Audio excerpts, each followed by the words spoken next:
a style thing. I know. I don't know. People started, not people, like my friends, I guess, would be like, but your hair looks good today. Like, why would you put on a hat? Why you put it? Yeah. I thought it was something like a hip hop thing. Yeah. Well, the style is based off of that. Just make sure. Hi, everybody. Okay. Da-da-da. Sharespark.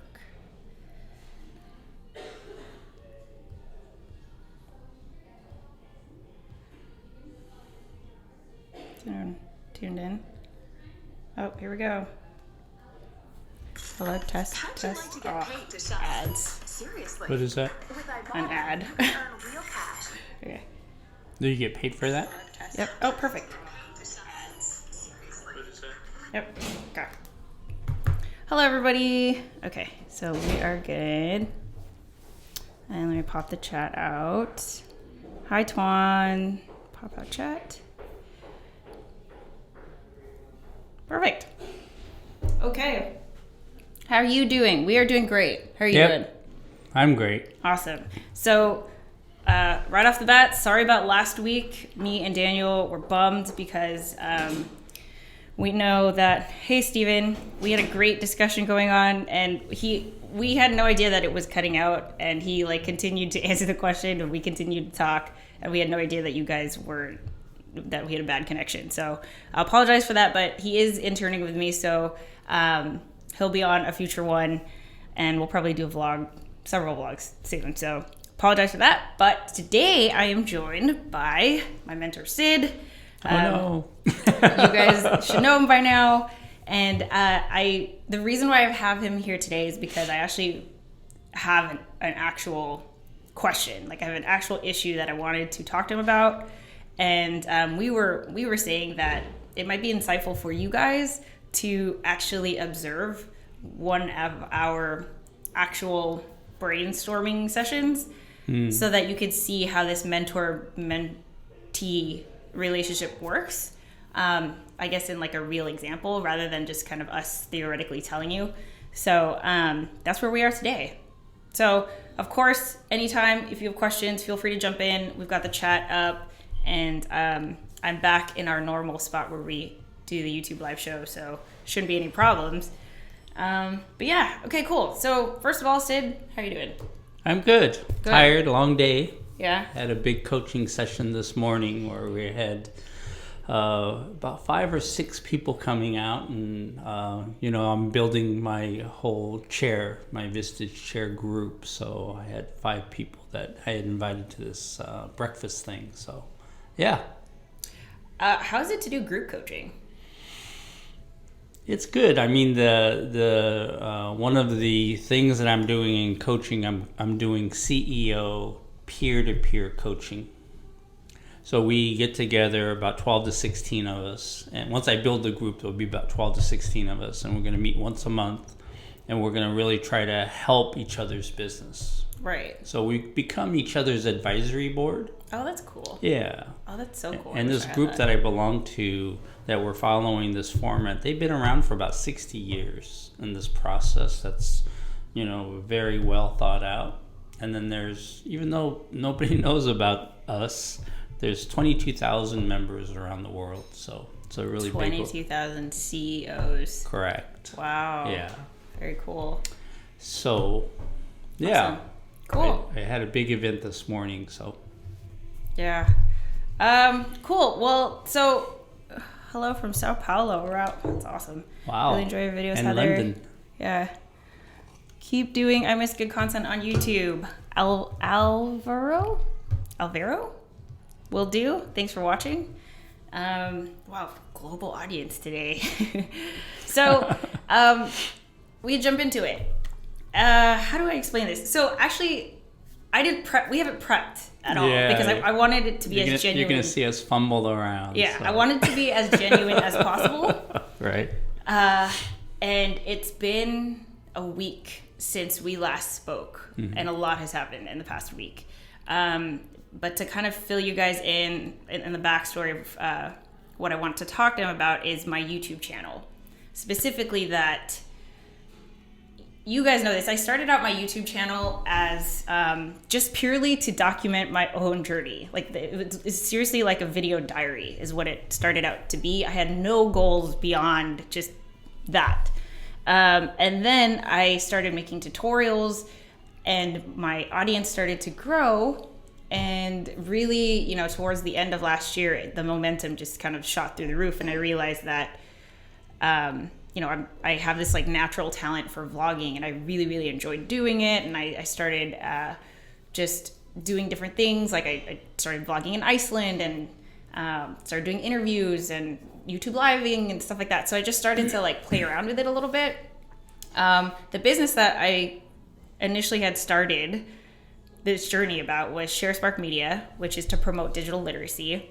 But I've noticed that, and I talked to Sid about this, it's just like, it's really hard. It's been really hard to figure out how I'm going to teach digital literacy to scale and how to monetize. And it's just like, I've never been able to figure it out yet. My YouTube channel is really gaining momentum without me really trying as hard as I am with Sharespark. So, you know, we talked about this, about just doing kind of an effort shift where I'd put more effort into where the momentum is and then kind of wait for the right opportunity for Sharespark. So now that I'm doing that, I think I got stuck for the past couple of weeks because I started to like not know what to vlog about for some reason. And I think just in my head, I just got like psyched myself out. And I would stare at my metrics and analytics and say, oh my gosh, my audience is responding to this. I should make more of this. And then, you know, I can come up with 10 vlog ideas right now. Mm-hmm. So it's not that there's no shortage of content. It's like, I don't know where to focus. Mm-hmm. But someone that I met with said, you know, who is a YouTuber, a successful one, said that it shouldn't be about a focus per se because you're still trying to figure out your capability. Mm-hmm. And because most of your audience hasn't seen you yet, this is the time to experiment and be creative and play around. So do everything, do as much as you can. Mm-hmm.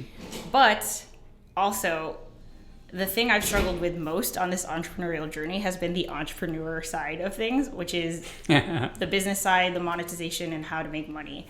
Right. And that's kind of what I wanted to talk to Sid about. And because like business is definitely not my expertise, that's Sid's, but he doesn't know too much about YouTube. That's my strength. Mm-hmm. That's why I feel like I'm not sure what's going to come out of this conversation, mm-hmm. but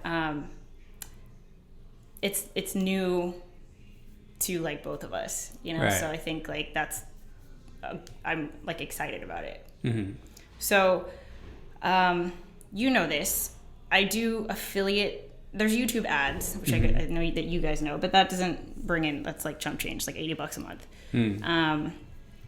And then there's also affiliate programs. So, like if I talk about, you know, stuff to buy on Amazon or whatever, Amazon is going to send me a percentage of whatever's purchased on Amazon. Mm-hmm. Okay, so that's another way to make money. I also want to do these partnerships with businesses and brands. But that's like, I think I'm noticing that brands still are just like, what is this YouTube thing? Mm, sure. So they're not willing to pay yet. Mm-hmm. It's more like, let's do one and then you show us what you can do and then we'll go from there, mm-hmm. which I'm fine with. I understand that we have to do stuff for free. Right. There's this other thing that I wanted to talk to you about, and it's a platform called Patreon. Okay. And Patreon is a platform that allows creators of any type of digital content to monetize, to allow their fans to like pay them, I guess. Okay. On a subscription basis. Okay. So some video content people will be like, if you pay $5 per video, then you get a t-shirt. Or if you do $10 a month, you get bonus footage that no one else gets. Only the $10 a month people get that. So you know what I mean? So it's kind of like a Kickstarter, except it's like lifetime. Right. It's not just to kick off the project. It's just like always. Right. So some people are like, okay, if you do $1, if you pay $1, I'll take off all the ads on my videos. I see. And then they there's no capacity on that. And then, or if you pay, I don't know, $10 a month, you get an extra YouTube live show with me. Right. That's like member access only or whatever. So I pulled up actually 2 examples for you. So Video Creators is one. Okay. So he has 165 patrons is what they're called. Okay. That have participated, that have contributed $832 per video. Oh, wow. That he makes. And his goal is to have $1,000 per video. So you could do it either per project, per video, or per month. And then on the side here is like the support levels and what you get. So do you know who his patrons are? No. And do you know what content he's delivering? Yes. He does YouTube tutorials. Okay. So like see here, if you contribute $3 or more dollars, you get a Google Hangout. Okay. You get random videos that are patron only. You get discounts on any books that he sells. Okay. Whatever. And then career level. So it's like business podcasts and, you know. So I have a feeling that this is a great thing for me to do. But this is what I wanted to talk to you about. Because I don't know anyone who's done this. I know I've watched this guy's videos.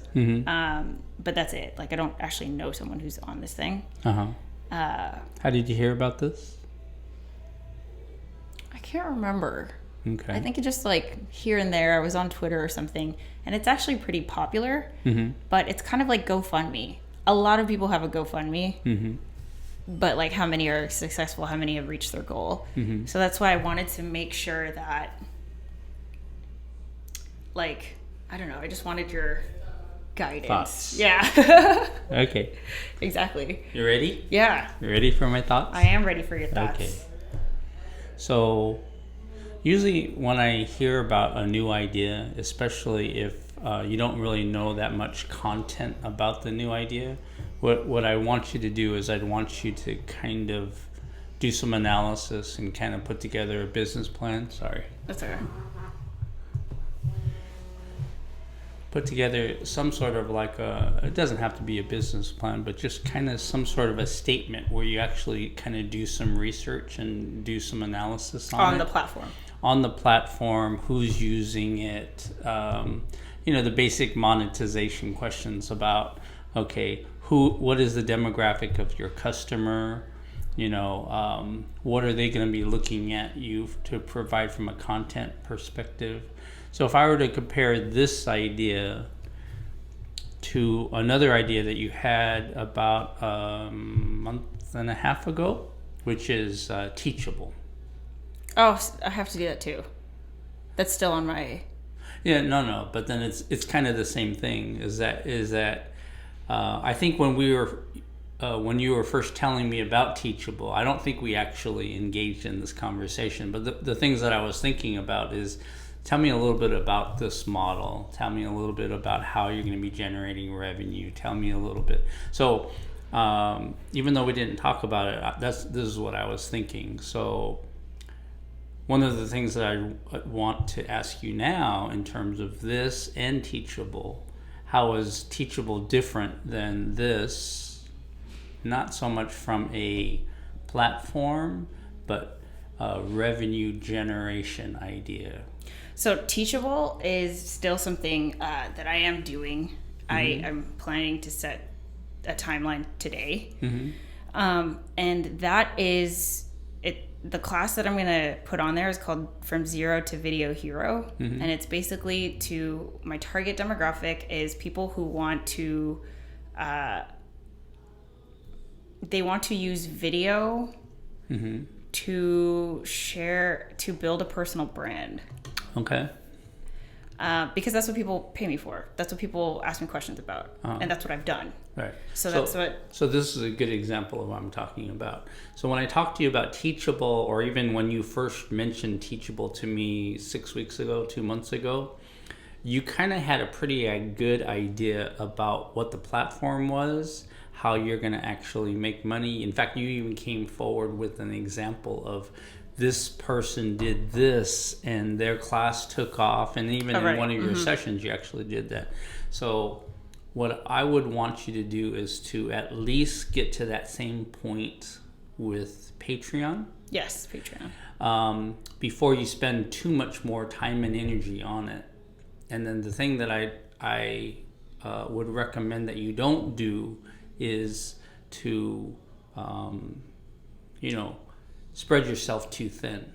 Yes. Because if you spread yourself too thin, then you're not going to actually get very much penetration in any one thing. So. Got it. Yeah. So.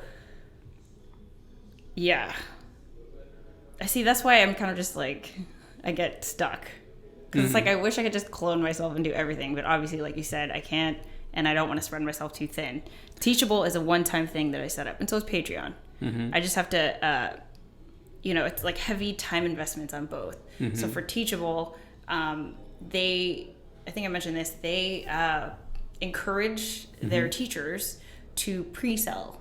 So you get paid to make the course. Okay. But I still have to put together, what the heck is a course about? I need a video promo. I need, so when people go to my page, they're paying for something that they're not going to get until the class is done. So I need to be able to convince them of that with the design and the look, and that's going to take some time. With Patreon, it's the same thing. So it's like I have to put together a video kind of introducing myself and like who I am and the kind of content that people can expect from my channel. Like, why are they paying me to create? What are they paying me to create? So to me, it sounds very similar in terms of there's a lot of activities that you need to either learn about or invest time and energy in to actually get to the point where you can monetize anything. Okay. So let's say you had to make a choice between the two, right? You can't do both. Which one would you invest your one brain cycle on right now? Knowing that whichever one you choose, you have to eliminate the other one. It's not like you can go back to it at another time. Because if I give you that example that you can come back to it at another time, then I'll just push both of them off. yeah. And that's not the right way to do it. So you have to make a choice, and it has to be one versus the other. Which one would you choose? And I know this is not reality, but it is the right way to think when you're evaluating new opportunities, especially as an entrepreneur, because there's so many different opportunities that come around, and like the latest and greatest always seem like the best. So you have to make sure that you don't spread yourself too thin. Okay, so I'm seeing your questions. I'm not ignoring you guys, but I do want to say, to answer your question before we get to their questions, is my logical side says do Teachable, because that is something that it's a skill that a lot of people need right now. So there's a market demand for it, and it also costs a lot. I haven't priced it yet, but the average price for a Teachable course... There's a monthly fee that you're paying for Teachable as well, right? Yeah, I'm paying right now that I don't have a course on, So, so that's... I think the typical price is between $200 and $500. Right. So say I charge $300 for the course, so that's... I just need like 10 people or whatever, But my creative YouTuber side says to do Patreon because that allows me to offer people to contribute $1. And that's like, obviously I'm trying to get the masses. So yeah, and obviously I'm not in a good position to actually help you make that decision. Right. I'm just saying you have to make the decision. So, however you make the decision based upon the two sides of your brain arguing against each other, your logical versus your creative, you need to develop a process from which that you can actually say, so for myself, right? I mean, I'm kind of creative, but I'm actually split pretty evenly whenever I'm doing testing. Okay. But my process of making a decision is pretty logical. So what I do is I simply just do a T-bar, and I rank things based upon pros and cons. So the pros are on the left and the cons are on the right. And then I just look at that data, and then if I still can't make a decision based upon that data, then what I'll do is I'll rank them in order of importance. You know what I do? I flip a coin. Yeah. That's how. See, this is why. And that's not a bad approach. I'm just saying that's a creative approach. Oh my God, this is so hilarious. You have to make that decision, and that's the process that you're going to stick with. Right. I just have to stick with it. That's the thing that I need to do. Is really just sticking with it. Yeah. Right. But you cannot allow yourself to flip-flop back and forth. And the example that I'm going to use is the example that we were talking about maybe 2 months ago, is where, it wasn't 2 months ago, but whenever it was in the past. Mm-hmm. It was when you were trying to decide, am I going to abandon Sharespark Media and go forward to where I think the more opportunity is with HeatherJustCreate, and you are having a hard time making the decision. Yeah. Now, we didn't talk about the decision-making process, and then that conversation was more around, you have to go where you think that the opportunity is, and you don't have to eliminate the other one, but you do have to put it to the side for right now, so you can take as much of your energy and what I call brain cycles to focus on what is kind of in front of you. So at that time, I think you made the decision, I'm gonna not let go of Sharespark Media. Yes. I'm just gonna put that to the side, but I'm not gonna allow myself to have any more angst about putting it to the side. Exactly. And as soon as you had the clarity about what you're doing and why you're doing it, it freed up so much, I call brain cycles, but it was really stress for you. And said, okay, I'm not eliminating it. Yes. But I am stopping the guilt that I'm carrying about not moving this agenda forward. Exactly. Right. The anxiety that's always, I always feel like I'm carrying the world on my shoulders. So it's let me just take this off because I came to terms with it. Kind of. Right. Yeah. Okay. Let me check the chats really quick. Sid or Heather, when you start your business, do you go to the bank to get a loan or look for an investor? That's a good one. I'm not even going to try to answer this. Oh, actually, I can tell you what I did. Yeah. I started a GoFundMe. Which was I'm really proud of myself for doing that, because that's my nonprofit experience. And I finally found a cause that I was so passionate about that I could actually educate other people to be also just as passionate, that they would actually contribute money. So I was super proud of it. I only made $2,000. My goal was $20,000. I was hoping an angel investor would be here's $10,000. But yeah, so that's how I did it. I didn't even consider loans because I have my car to pay off, and I just didn't, I have one maxed out credit card already, and I just didn't want to add to that. But yeah, I also think it depends on the idea. Yeah, I agree with that 100%. So some ideas lend themselves more towards banking industry, and other ideas lend themselves more towards investors. So if your idea is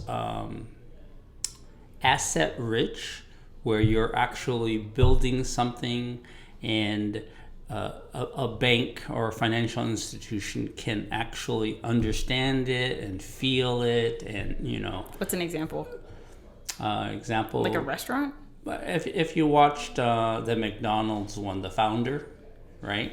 So the McDonald's idea is when Ray Kroc took the franchise idea and started running with it, he was not successful.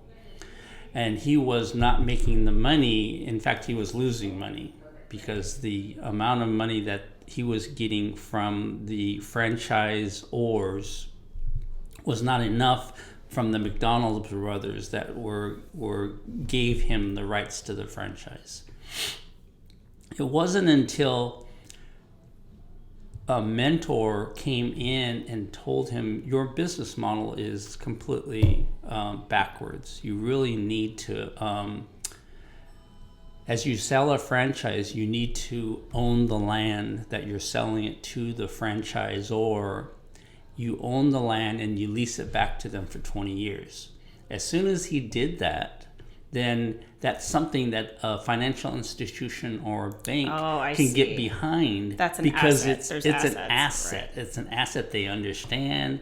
They can depreciate. They understand how you're depreciating it. Got it. And worst case scenario, if you default, they can take the land. So that's when he became, and McDonald's became a very successful company. Mm-hmm. Got it. So if your idea or your company is something that has assets, or you're creating assets, or you're building something, then a bank would be a bank would be interested in loaning you money. If it's an idea that is based upon social media.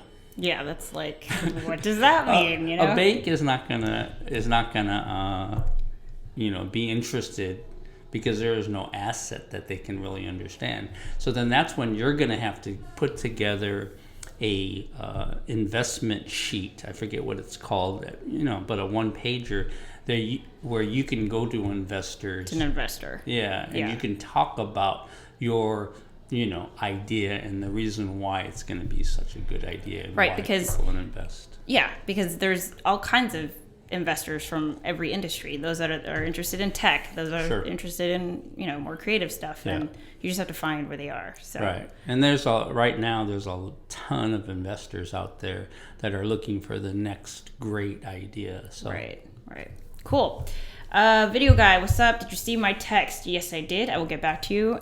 Today has been crazy. I promise I'm not ignoring you. Let's see. Alvaros, Sid, you sound like a very analytical and business model guy. What do you think about the lean startup model? Any advice? I like the idea of making tests instead of planned step by step. Yeah, no, I have to try to remember the lean startup model. But yeah. Very analytical and business model guy. What do you think about the lean startup model? Any advice? I like the idea of make tests instead of planned step by step.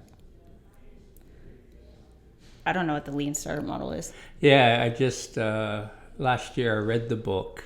Oh, this is a book. Yeah. Well, no. This is like a term. Someone coined this term. It's kind of a process. It's a business process where you're actually creating. So my background is software. So lean really fits in software, and I'm trying to remember the actual terms. But if I remember correctly, the lean startup model is the traditional way, which is from way back when the big mainframe days were around. You would actually develop software by spending a whole bunch of time writing a requirements document, and then you would write these really like a requirements document of what you want the software to do, right, before you even made it. Right. Oh. So that's the old way and really slow way of doing. And I believe what I read about lean is you almost go the other way. I feel like that's how you have to do it. Well, that's how I have to do it. That's how I have to do it. I'm a lot older than you, but then before, that's not how you did things, So now you can't just start coding, okay? But what you can do is you could start creating the framework, which is a little bit of coding, and throw it out there and say, what do you think about this? And it's an iterative process, and a lot of the stuff that you used to spend time in meetings and writing down requirements and asking a bunch of questions is now dedicated to actual testing. It's just sitting in a room and you start creating a framework, and and you're saying, what do you think of this? Right. I just think that there's so many things that you're not going to anticipate. Right. So, So that's definitely the way things are being done now. Got it. Okay. Let's see. Other question. Thank you for sharing this decision-making process with us. I hate feeling like I can do everything. Sid, I love your advice to remove the guilt and anxiety of choosing and sticking to it. So tough. Yeah. That's always been my problem is actually you should tell them about the to-do list. So, the to-do list. Yes, Remind me what that is. I have so many things that go through my mind, so many ideas, and then not only ideas, but stuff I actually have to do.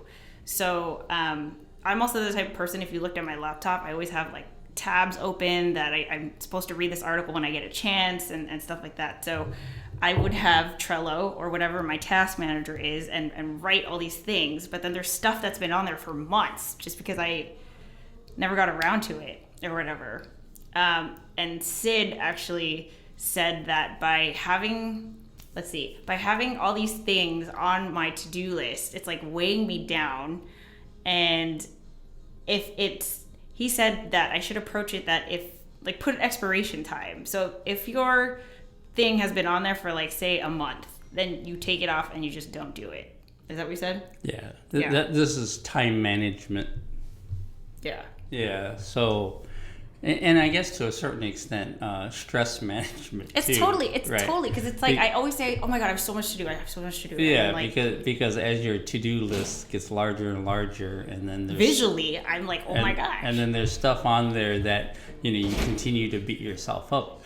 You're creating your own downward spiral, and the advice that I've given to Heather is, it's hard enough to be an entrepreneur. Don't make it any harder. Don't make it any harder. Don't create your own stress. You're creating your own downward spiral. So right.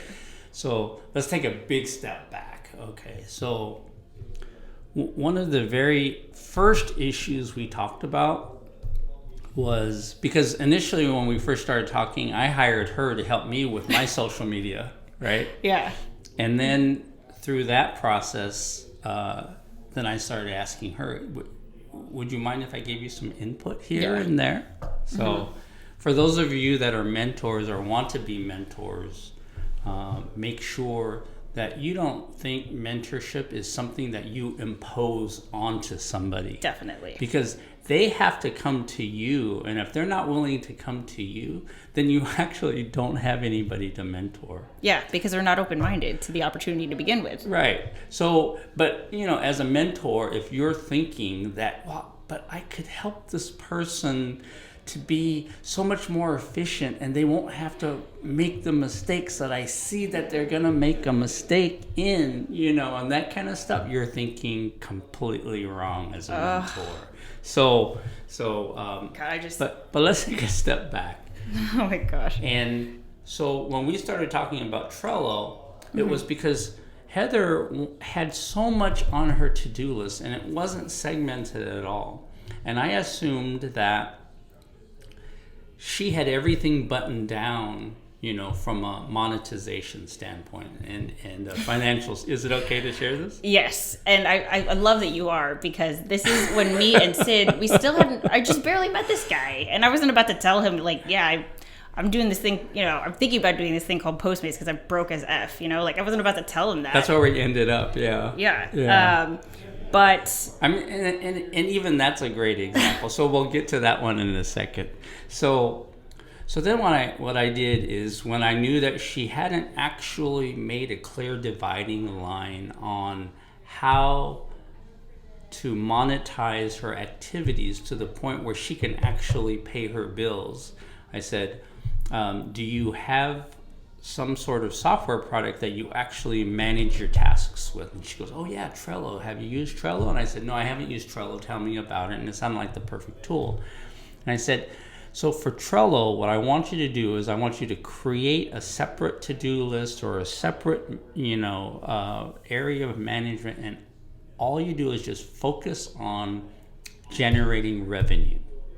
Because that was a priority. And then it was so great hearing it from someone who I barely knew, who Right. I saw as like a successful entrepreneur. For him to just say it straight out, he was like, if you cannot pay your bills, nothing else matters. Right. Period. You're not stressed you're out not over an entrepreneur. Yeah.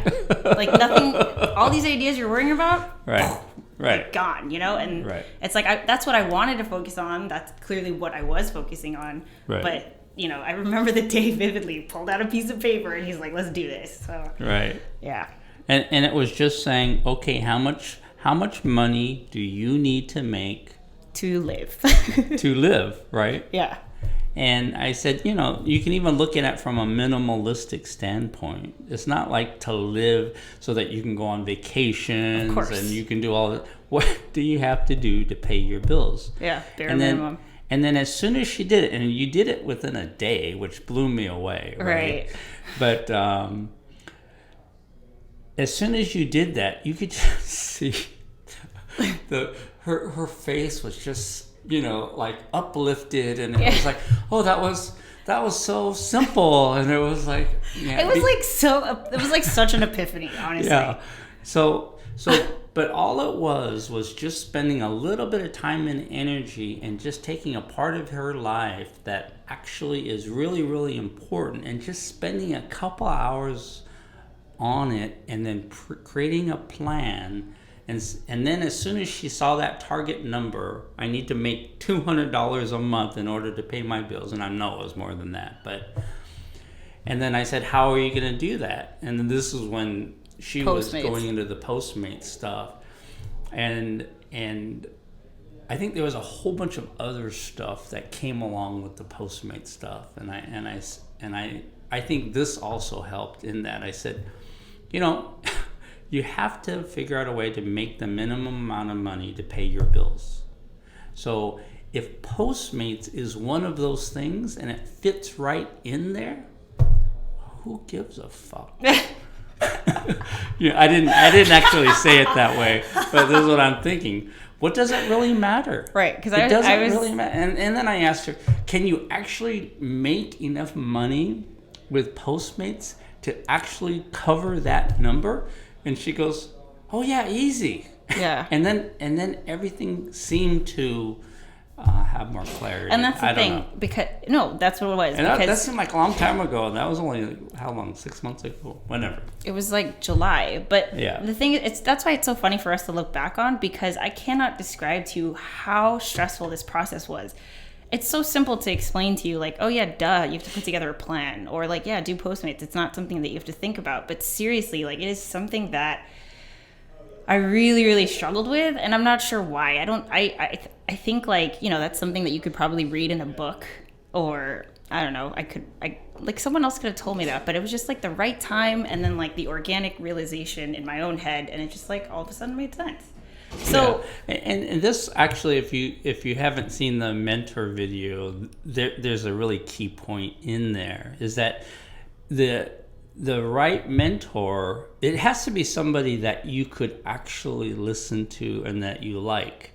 So and I'm not going to mention any names, but you had mentioned another mentor to me, and it's just, you were explaining, the things that he was saying, it just didn't click. Oh yeah. And so yeah. So the other person could have said the exact same thing I said, and it wouldn't have sink in. You wouldn't have allowed. Exactly. That kind of goes back to my other point about the mentor-mentee relationship. Yeah, is that even if I want to help you, if I know that if if I would have said both aren't in it, yeah, would you mind hearing some input from me? And then, you know, it's like Heather, she might say yes, but you could tell in her face she really means no. Yeah. So it's not going to work. Yeah. So yeah. And then going off the to-do list thing, just to tell you guys, what is it called? The way that I you know, since my to-do list it's always big, how I've learned to manage my time is by segmenting. So I dedicate time to read or to go on Twitter and read articles. Like I actually have a block of time in my day, 1 hour to do that. So all these tabs that I save or I keep open, I just save the links and I put it on like a note, like a Word document on my thing. And when it comes to that hour, if I already passed that hour, I don't do it that day. I do it on the next day, and that slot comes in. So like I also have to schedule emails and whatever. That helps. I just need routine. Otherwise, I'm gonna come to the office every day and be like, where do I start? It's like you reprioritize every day, and that wastes so much time. And that's like one of the biggest takeaways with Sid is the brain cycles thing that he talks about, and time. Because time is your most important asset, period. Like, yes, you need to be able to pay the bills, but then after that, it's time. Right. And like, if you spend all this time worrying about whether you should do Postmates, like you could have literally done 10 million other things if you just make the decision and go, you know, like, right. And so that's why it's about, you know, going back to the question I had for him in the beginning, like, how am I going to monetize my YouTube channel? I want to, you know, like he couldn't tell me the answer, and I don't know what the answer is either, but I do want to approach it with a strategy if I could, and like a lot, just like I want to think about it. But it does again come down to you gotta decide. You gotta make a decision and you go. And if you go back and be like, okay, well maybe that other, you know, I should consider that again, and now you're just wasting time. Back to wasting the time. So I want to circle back and take a step back on a couple of things that you said. So on the time management side, it's 6:46, by the way. Okay, do we need to end? Let's do 10 minutes wide. 10 minutes. Okay, this is only going to take a minute, I promise. And so on the time management part of it, you know how you were saying that after you see it, you know, then you just kind of throw it away. Like it's been on there for so long. Yeah, it's been on there for so long. That's really, really important because, and maybe you set a target. My to-do list for today will only be 12 items, you know, and it's already 200. So go to 200 and start eliminating things that have been on there for multiple weeks or a month, and start eliminating them and getting it to the point that it's a manageable list so you don't carry any stress about it. Yes. And the interesting thing is that once you develop that process, what will happen is the stuff that's really, really, really, really important, it will find its way back onto the list in another way. Yeah, it'll end up back on there. Yeah, but then still, it'll you know, if you say I'm only going to have 12 items or 50 items or whatever the number is, then you have to take something else off. Yeah. Right. And exactly. Now that capacity. one become exactly. And then the other thing is about stress and worry. The reason why I talk about stress and worry so much is because it zaps your energy. And as a creative person, oh my God, like as a creative person, you have to be in like a peaceful state of mind, right. or like, you know, it has to be about the emotion that you're feeling, and stress does not produce content. Like it does not, you know, sadness does, happiness does, excitement, like those emotions do, but stress, like it's just, I know that if I were to make a vlog when I'm stressed versus when I'm not, it's never going to be as good. So just so you know of how you manage stress, is that you don't manage stress in and of itself. You manage worry. The emotion that you manage is... That's tweetable. Someone tweet that. is worry. And you can tell when you're worrying about something.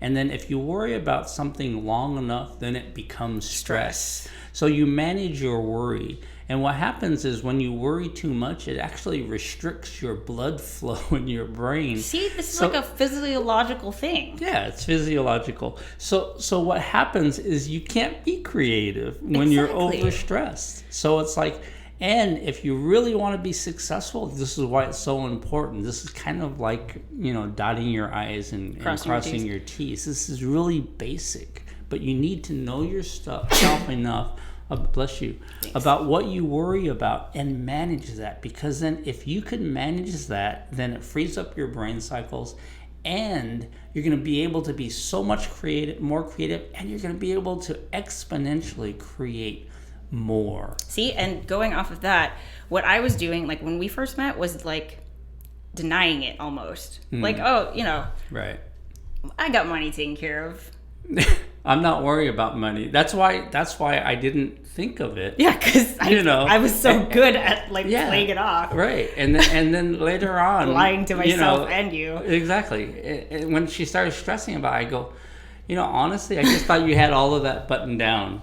And it's like, this is surprising me a little bit, but if you don't mind, let's kind of, you're like, I can help you. Look under the covers a little bit. And then I asked her, do you want a little bit of advice on that? So. Yeah. So 2 things that I wanted to go off from this other conversation of the to-do list thing. First is I use Trello, Trello. That is an app, and it's also web-based. It's a free task management software. And it's really cool because it kind of it's visually based on Post-its and actually having to move. It's visually really cool. So go check it out if you want to check out a task manager. But what's also really cool about it is that every card is a task, and you could set a time expiration thing where if it's been on there for so long, it'll start to fade. And so that'll show you hey, this has been on here for a month and you haven't done anything with it. Not fade away, but just visually you'll be able to tell here's are the things that you've been, that are been sitting here. And so because I could see it visually, when Sid said that to me, I immediately took all those cards and put it on a separate board. And I was like, here's all the stuff that I feel like I need to do, but I'm not. So, I don't know. It's just, I took it off my main to-do list, basically. It's whenever I have absolute free time, I'll get to that. Are you a hoarder? Maybe that's what I was doing. And then the other thing, RJ is someone that I met. I recently did a vlog with him. He's this 23-year-old who's a super, super, super successful entrepreneur. But his thing is he does what you said. He does 5 tasks every day at the minimum. That is his requirement every single day. He does 5 tasks. And then I heard this other entrepreneur, I can't remember who it was, very famous entrepreneur, but he says that he looks at his to-do list and he does anything that's gonna take 5 minutes or less immediately. So if, say he gets an email, it's only gonna take 5 minutes or less, he just takes care of it right there and then. So that way it doesn't even end up on the list. And I tried to do that when I was still working. But anyway, okay, so we're gonna. I'm trying to remember who that was. Do you know? Have you heard that? Yeah, I've heard. I forgot who it was, but it's a popular. This is awesome. Thumbs up. Cool. 5 Chill Hop Chops is I have 5 tabs open as we speak. Tell this guy to create an app. Oh, interesting. To create an app. What does that mean? I know what an app is. They want an app from you, Sid. Oh, that's cool.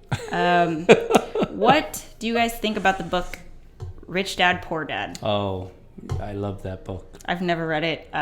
It's my dad's favorite book. I have no idea what it's about. Yeah. So, do you like it? Rich Dad, Poor Dad is a great book. You want to comment on it? It's different from what we're talking about right now. Okay, so but real quick, the premise of Rich Dad, Poor Dad, and the reason why it makes so much sense. This is a bestseller, right? I've seen it. Oh yeah. He uses the example of real estate and how he learned how to make money and how to budget your money from his not his real dad, but his rich dad, which was his friend's father, who owned a little market and invested in real estate. And so one of the examples he uses is going to college, whereas a lot of people will go to college and go into debt, and that doesn't make any sense. Or the American dream is to get a job and then buy a house. And, so it's go to school, get in debt. Buy a house, get in debt. Buy a car, get in debt. And it's like, that's completely the wrong way to think. So, interesting. Very, very. Would you say that book is on book. like your, like my Coach Sid's top 10? No. Oh? But it's up there. It's definitely up there. I'd actually be interested. That's a vlog for another day. Coach Sid's top 10 books for entrepreneurs. It changes every week. So. Okay, let's see. You can either spend time worrying or spend time doing something about it. Rock entry, that's tweet content right there. You should tweet that. I'll tweet you. How about that? You should write a book. Yeah, there you go. People said to me not to focus on money when you choose to be an entrepreneur, but for me, this is the whole point. Am I wrong? Because of this, I feel sometimes I'm not ready for this journey. Oh my God. Alvaro, this was literally my entire entrepreneurial journey. I struggle with this question every day. Well, not anymore, but definitely in the beginning. I would say first 4 or 5 months. Because for digital literacy, I just said this today. It's like I never was able to figure out how to monetize, but I truly just believed I just saw this need. It's like there's this whole new digital, new media landscape, and people don't understand how it's impacting our society and the way we connect and communicate, et cetera, et cetera. I can go on and on. But I never figured out how to monetize. But I didn't let that stop me from trying, and I learned a lot on the way. And I feel like if my personal mission was to help people become more digitally literate, I feel like I have done that. But I also figured out other ways to monetize. So, yeah. Can I jump in there real quick? Of course. So, I'm think interested to hear what you have to say, because I feel like you're gonna be like, no, homie, you need money. No. Because if you're not an entrepreneur, you're not an employee. No. It's really more about the person. Yeah, that's true. So money is important to me. Even though I don't like saying that, I know money is important to me. So I focus on generating revenue. Okay. Even though I'm not a rich person, I know how to monetize, and I think in terms of monetization. So, but money is not important to Heather. I know, and okay. It's such a problem. It really is. It's not a problem. I'm gonna be real. The anxiety is starting to catch up with me. So not good. That's why when I was trying to help Heather a little bit, I knew that money wasn't important to her. But then at the same time, there is a point where she carries a lot of stress about money. So I said, if you focus 10% of your time and feel comfortable that you can pay your bills month in and month out based upon this activity, and you can change that activity and tweak it here and there, but spend 90% of your time once you feel comfortable that you're monetizing and you could pay your bills, then you could spend the other 90% on creating. Yes. And what's important to Heather, is not the size of her bank account, but the impact that she has to the world. Yes. And to you guys and to everybody else. So that's what's important to her. So to a certain extent, I think the analogy I use, I'm not sure if it fit with you, but was the Mother Teresa, right? Yes. Mother Teresa never really was interested in the size of her bank account, but in doing good in the world. I'm not comparing Heather to Mother Teresa, but she's much more like that than she is like me. Yeah. So you're right. That I think that really does depend on the person, because right. It's not that I make the choice to not think about money. It's just literally something that I don't think about. It's not a priority. And when I do think about it, it makes me anxious, and it causes me worry, which causes me stress. Right.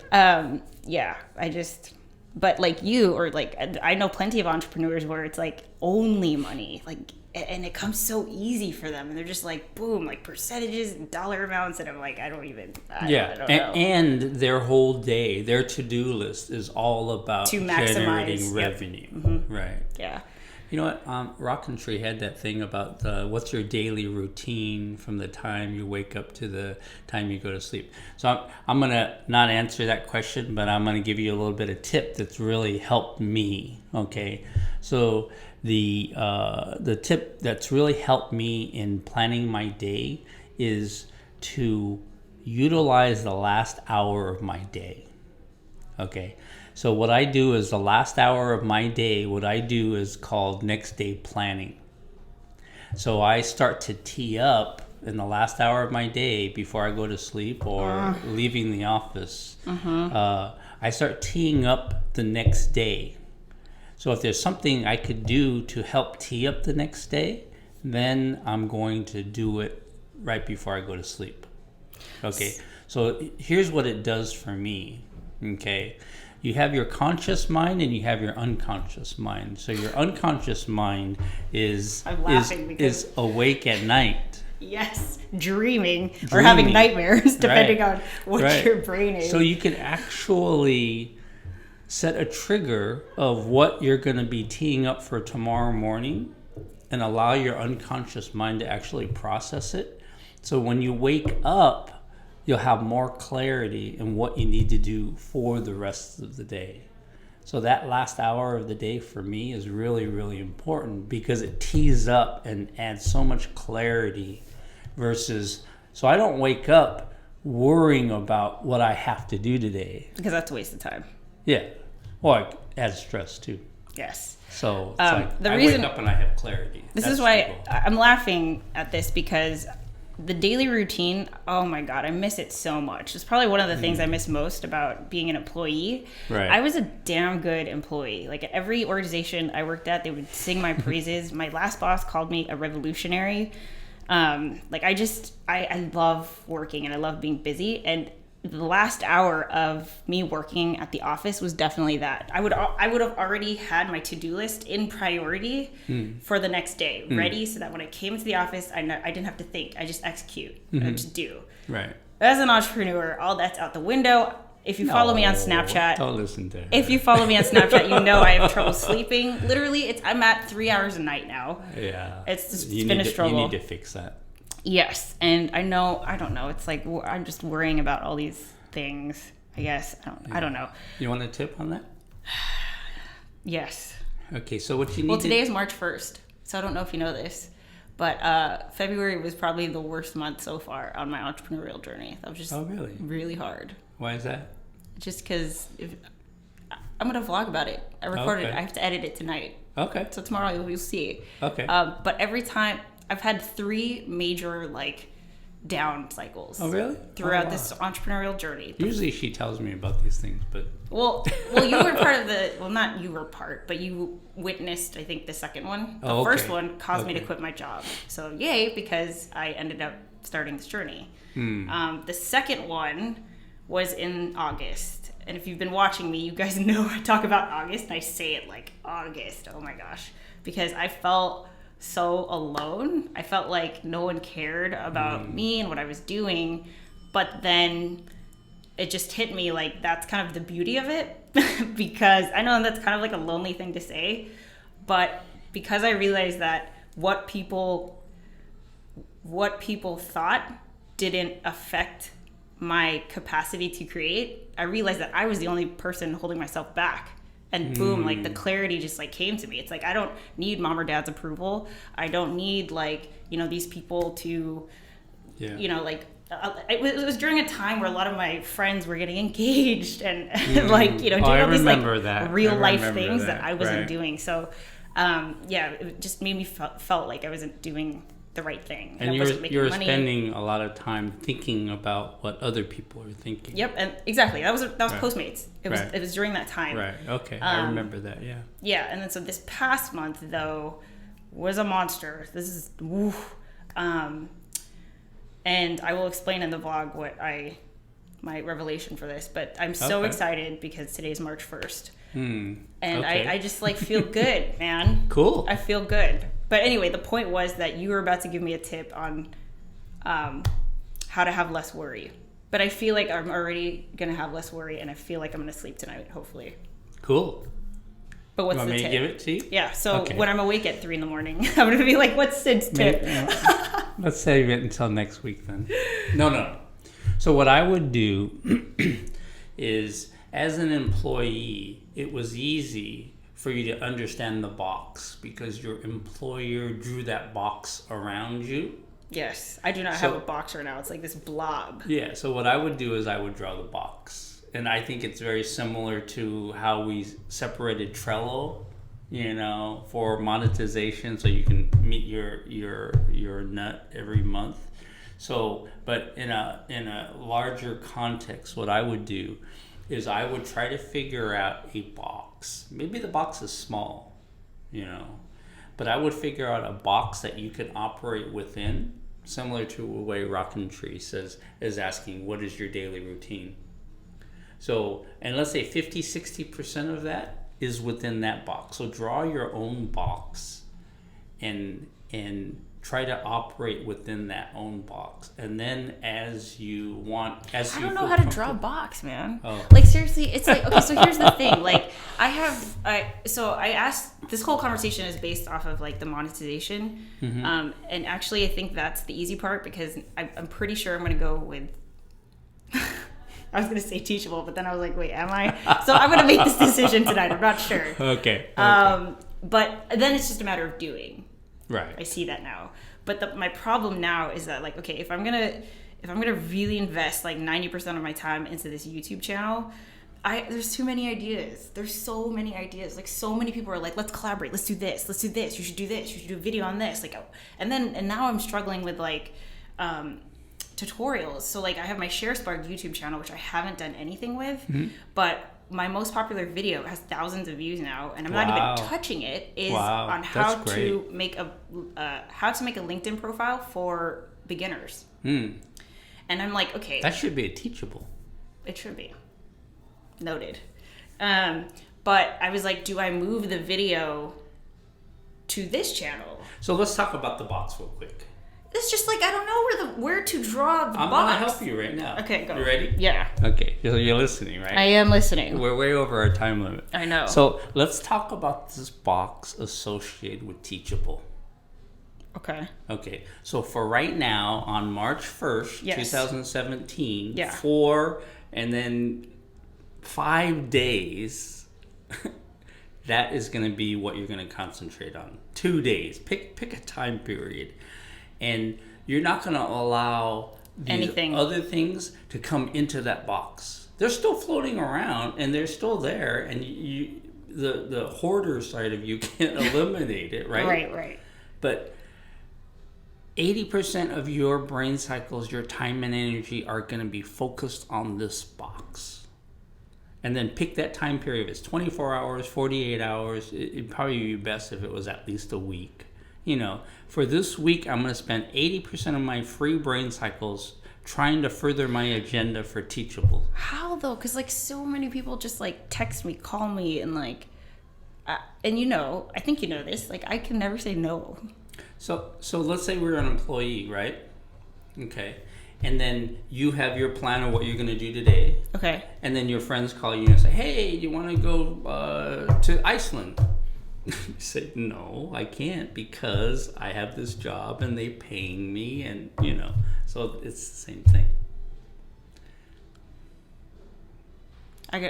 It's hard for you to understand that context because it's easier when somebody else draws you the box. Right, I know. That's what it is. Yeah. So what I'm telling you is take a step back, get outside yourself, and then say, I'm going to draw this box. I'm going to use the left side of my brain to draw the box. The left side of your brain is really effective because you did Trello. Because I'm thinking you're a creative person, right? And you did Trello like that. I know. I think we there was like 3 days later that we were talking. And I had it all like... And you had it all done. I go, what? Because a purely creative person couldn't have done that. So that logical side of you, that employee side of you, it's like you run inside that box really fast. So don't tell me that that's not there. You just don't know how to leverage that. Right. I know. See, and is this valuable? I think so. Look at this. I love Sid's tip. Oh my gosh, this is just awesome. Wow, I love the box concept. Thank you, Sid. See, this is a good idea. There you go. Because we didn't know, like I said, we didn't prep for this. We're just making this up as we We're just, it's like, but I guess so I've tried to do this. I will like take a walk in the middle of the night and I'm like, okay, I would like a routine. I would like a box. Like, what is the next step, Sid? Well, no, honestly, once you decide if it's Teachable or this other thing, then I think you should go ahead and make a commitment to yourself, and pick a number of days, 1 day, 2 days, a week. So no vlogs, no, like, don't talk to anybody. No. What I'm saying is that, and maybe 80% is too much, maybe it's 50%. But then you actually write it the left side of your brain, right? You actually write it down. Because when you're an employee, you're sitting in your calendar and you're actually saying, I have a meeting from here to here. I have this to that. Yeah, and that's funny because it's non-negotiable. Yeah. It's like you have a meeting with your boss and you just go. But the reason why it's acceptable for you is because they impose the box. I'm telling you, if you impose the box, so come hard, up with a different personality name, right? Yeah. So, maybe that's what I gotta do. So it's not HeatherJustCreate. Yeah, Heather it's just like, do. Yeah, there you go. So Heather like just do. So and then and set a number. So let's say it's 25% if you don't like 80%.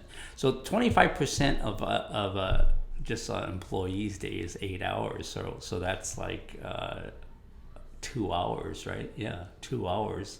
So your day is 20 hours because you're only sleeping 23 hours, right? Yeah. So 25% of, let's say 20 hours is 5 hours, right? So schedule 5 hours, and I'm gonna spend 5 hours on Teachable or whatever, and schedule it out and just do it every single day. Okay, I have one last question for you. Heather must do. That's a good one. Sid, have Heather literally draw the box and write inside that box on what to focus on and percentage. I like that one. That's what I was going to take a piece of paper. We'll save it for next time because we're already way over. Yeah. But that's my assignment for next time we meet. I think I just need to, because this is the question I was just about to ask you. Like, do you feel like I'm not? Am I going in circles? I'm making progress, right? Like I should. Oh, yeah. Oh, I mean, because my focus has shifted so much, and I feel guilty about it. But I also, it does go back to like I am going where the momentum is. But it's like I never feel like I have made progress because it's just always a new thing. Yeah. So let me give you my thoughts on that. Okay. So it feels like you're not making progress because of the way that you're looking at it. Okay? Of course, it's perception. Because all you see is this cycle that you're going through every single day or every single week. And then the symptoms of that cycle feel actually similar. So then I feel like I'm not making progress because I'm feeling the same. Yeah, you're seeing the same symptoms over and over and over again. The thing that you're not being aware of is that the complexity of the idea. So if we started 8 months ago, the complexity of the idea that we were talking about then, should I do Postmates? What are people thinking about me? I mean, that whole conversation about, what are people thinking about me? Same symptoms. Yeah, same feelings. symptoms. But if you look at you today, even some of the stuff that we talked about with the wedding or your mom and that kind of stuff, it's like you don't have those anymore. I know, it's true. Yeah, I know. And then like the relationship with your brother and your mom and your dad was your intern and I know. all of that. It's like you don't stress about that anymore. Yeah, you're right. stressing about different things. So the complexity of the right. of the idea of what you're dealing with is so much more complex and mature today than it was 8 months ago. Mm-hmm. I just feel like it's the same. Feels the same because that's your personality. Right. Yeah. Got it. Let's see. So awesome. Dropping value bombs. Heather must do. You've definitely made progress. Thank you, Carissa. Heather, have you ever heard of shiny object syndrome? No. Have you? I'm assuming I think I know what that is. Yeah. I see a shiny object. Yeah, and you kind of focus on it. Yeah. You shift Yeah. and shift and shift and shift. Yeah. Or I was thinking that I get distracted. Yeah, I think has more to do with, you know, your ADHD kind of thing. So I See, think like, that's another thing. Like, that like, everything just, there's just, like, so many ideas with everything. And this person who's texting me right now wants to do collabs. And it's do like, what? Collaborations. Oh, okay. Oh my God, there's so much to do. Yeah, but no. So let's talk about that. So we have the box, right? And then you're going to allocate, let's say it's just 2 hours a day. Okay, so we'll stick with the 8 hour a day, right? So it's 2 hours a day to further your agenda towards Teachables. And that's the one we just picked for this conversation right now. So that allows you 6 hours a day to create. Right. Or so to collaborate. Right. Or to, you know... So, and then the whole idea is that once you have this box, the thing that you'll be able to do is free up those stress brain cycles that you're currently spending. The worry, okay? And then have more clarity and efficiency just because you know how to operate so well within a box. That left brain side of your brain. Yeah, I need a t-shirt that says, Heather, you have a left brain. Don't forget about it. No, it's just Heather Just Do versus Heather Just Create. Yeah. So Heather Just Do is a 2 hour per day Heather, or however you want. And then you're just going to be like that hedgehog, you know. Just go at it. So the hedgehog concept comes from a book called Good to Great from Jim Collins. I've heard of this book. Yeah, it's a great book. That is on one Your of my top 10. 10. Yeah. So, but anyways, the Heather Just Do is the 2 hours or whatever, and you're just gonna chunk along, and you're gonna further the agenda, and then you have 6 hours to do the stuff that really gets your energy going. Right. So it's kind of like the 2 hours that you spend. You probably don't even spend anymore, but the 2 hours that you spend on figuring out, what am I going to do this month to make sure I make enough money to pay your bills? I didn't have to think about that anymore. Yeah, you don't have to think about it anymore, and you're not carrying around that stress, and you're reallocated to where you're going other stuff. Right. That's all I did. It's just sweeping it to the next thing. It's not.